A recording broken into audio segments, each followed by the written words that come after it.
तो अब मालदीव ने अपने ही पैरों पर कुल्हाड़ी मारना शुरू कर दिया है और भारत के सभी लोगों ने जिस तरह से एकजुट होकर मालदीव का विरोध किया है, उससे मालदीव के राष्ट्रपति की रातों की नींद उड़ गई है और भारत के जीतने भी लोगों ने मालदीव जाने के लिए एयर टिकट और होटल की बुकिंग की थी, उन्होंने खुद कैंसिल कर दिया है। यहां तक कि इसमी ट्रिप, जो कि होटल और एयर टिकट बुक करने का प्लेटफॉर्म है, इनके सीईओ ने भी मालदीव की बुकिंग को बंद कर दिया है और उसकी जगह पर लक्षद्वीप की बुकिंग को बढ़ावा दिया जा रहा है। मालदीव के राष्ट्रपति के अलावा लगभग सभी लोगों को समझ में आ गया है कि वह किस तरह से अपना नुकसान कर बैठे हैं और जिस तरह से मालदीव के 3 मंत्रियों को बर्खास्त किया गया है, अब राष्ट्रपति के साथ भी ऐसा करने का विचार मालदीव के लोग बना रहे हैं।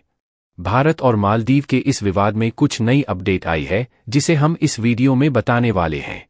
लेकिन आगे बढ़ने से पहले भारत के इस शानदार कारनामे के लिए इस वीडियो को एक लाइक और चैनल को सब्सक्राइब जरूर कीजिए। मालदीव के जिन 3 मंत्रियों ने भारत को भला बुरा कहा, उनकी तरफ से मालदीव के राष्ट्रपति मोहम्मद मुर्सी जो भारत से माफी मांग रहे हैं।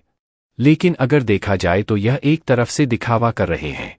क्योंकि अब मालदीव के राष्ट्रपति मोहम्मद मुकीद जू चीन पहुंच चुके हैं और चीन के साथ मिलकर भारत के खिलाफ खिचड़ी पका रहे हैं। लेकिन कमाल की बात यह है कि इतना सब कुछ होने के बावजूद भी अभी मालदीव के राष्ट्रपति को इस बात का अंदाजा नहीं है कि वह किस लेवल की गलतियां कर रहा है। यानी कि आप देख सकते हैं कि केवल 2 दिनों के अंदर जिस तरह से मालदीव की अर्थव्यवस्था डगमगाई है, उससे भी मालदीव के राष्ट्रपति को अकल नहीं आ रही है। अगर देखा जाए तो मालदीव की इस राष्ट्रपति की वजह से मालदीव का पूरा टूरिंग सेक्टर बर्बाद होने के कगार पर पहुंच चुका है। मालदीव के राष्ट्रपति इस समय चीन पहुंच चुके हैं और चीन से मदद मांग रहे हैं कि वह उसके टूरिज्म सेक्टर को संभाले। लेकिन भले ही चीन भारत के खिलाफ है, फिर भी डायरेक्टली मालदीव की हेल्प करने के लिए अभी भी वह तैयार नहीं है, क्योंकि चीन को इस बात की चिंता सता रही है कि जिस तरह भारत के आम लोगों ने एकजुट होकर मालदीव को बॉयकॉट करना शुरू कर दिया है,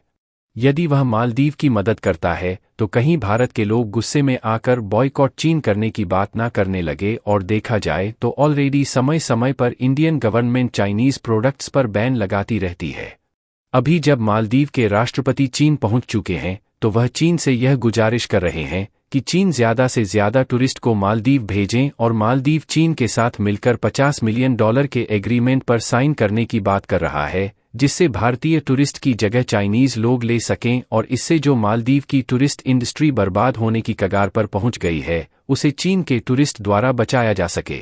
जैसा कि आप लोगों को मालूम होगा कि कुछ दिनों पहले भारत के प्रधानमंत्री नरेंद्र मोदी लक्षद्वीप के दौरे पर गए हुए थे और यही चीज मालदीव के मंत्रियों को पसंद नहीं आती है और भारत के प्रधानमंत्री को जोकर या कहें कि इजराइल की कठपुतली बताते हैं।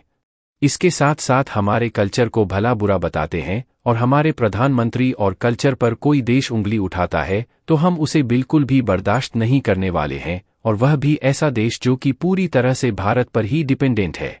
अगर भारत अपनी पर उतर जाए तो कहीं का नहीं बचने वाला, और इसीलिए भारत सरकार से पहले भारत के लोगों ने ही इसका मोर्चा संभाल लिया है और चारों तरफ मालदीव को पूरी तरह से बॉयकॉट करने के ही चर्चे चल रहे हैं। आपको बता दें कि भारत मालदीव की हर तरीके से मदद करता है, फिर चाहे वह खाने पीने के प्रोडक्ट हो या फिर इकोनॉमिकली हेल्प, और मालदीव को जब भी इमरजेंसी में ज़रूरत पड़ी है तो भारत हर समय उसके साथ खड़ा रहा है। लेकिन अब मालदीव जिस तरह से बर्ताव भारत के साथ कर रहा है, इससे यह जाहिर हो गया है कि उसके पीछे जरूर तुर्की और चीन जैसे देशों का हाथ है।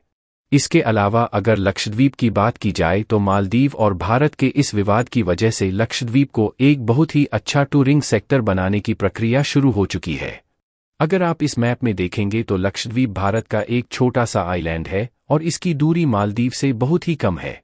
अब तो टाटा कंपनी ने लक्षद्वीप में 2 ताज होटल बनाने का अनाउंसमेंट कर दिया है, जिस पर करोड़ों रुपए का इन्वेस्टमेंट किया जा रहा है,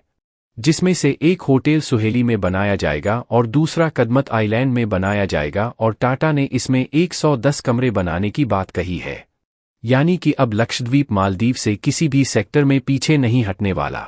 और कमाल की बात यह है कि इन होटल्स की बनावट मालदीव की अपेक्षा काफ़ी ज़्यादा बेटर होने वाली है, और जितनी भी बुकिंग मालदीव के लिए हुई थी वह सारी कैंसिल हो रही है और लक्षद्वीप की बुकिंग को बढ़ावा दिया जा रहा है। भले ही लक्षद्वीप मालदीव की अपेक्षा थोड़ा छोटा है और यहाँ पर केवल 32 आइलैंड है,